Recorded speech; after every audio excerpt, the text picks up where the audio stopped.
عزتمند مسلمانانو دا زمونږ استاد محترم شیخ قاسم صاحب دی.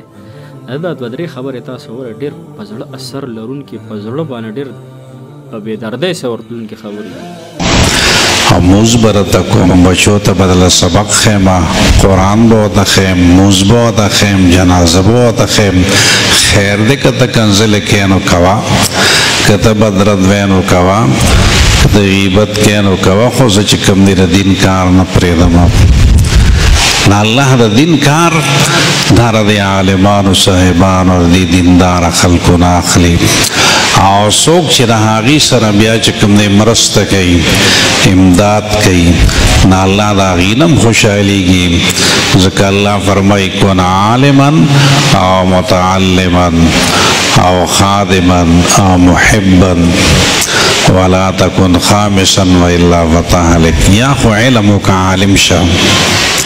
ہر انسان تا رسول ہر امتی تا رسول اللہ صلی اللہ علیہ وسلم فرمائلی یا ہو عالم شاہ علمو کا کہ علم نشکولی نو کم از کم طالب شاہ شاگرد شاہ او قدام نشکولی خدمتیو کا دا لاسخ کو خدمتیو کا جانی خدمتیو کا دا مال دولت خدمتو کا او خادمن قدام نشکولی او محبن دی سر محبتو کا عالم سر محبتو کا آغا سر بغض مکوا حسد و سر مکوا غیبتون مکوا کنزل مکوا محبت و سروک او کنا دادم اونکرنو اللہ فتح لک چنا علمو کی نداغی شاگرد شی او نے خدمتو کی نو سر محبتو کی بلکہ بغض و سرو کی حسد و سرو کی کینے و سرو کی عالم سر غیبتو نے ہو کی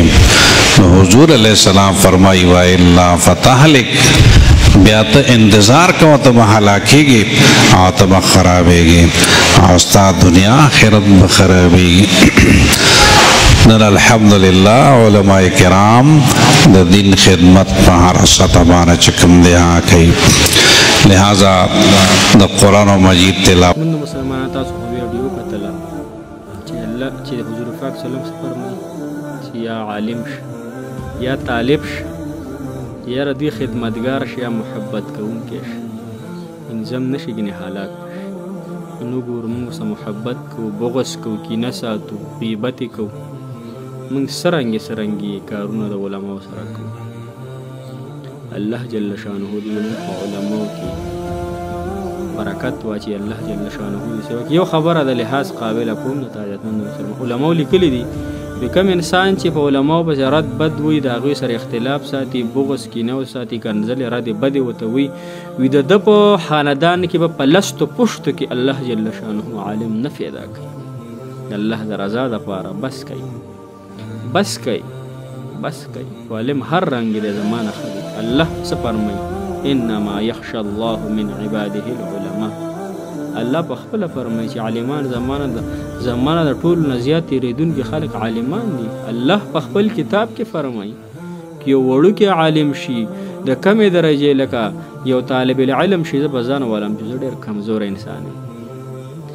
زه د هر انسان خیر خوایم کو د هرې پاټۍ والا دی کو د هر ذهن والا دی کو د هر مسلک والا دی زه هغه خیر خوایم چې پنځه وخته مونځ کوي هغه الله جل شانه جنت ته بولي.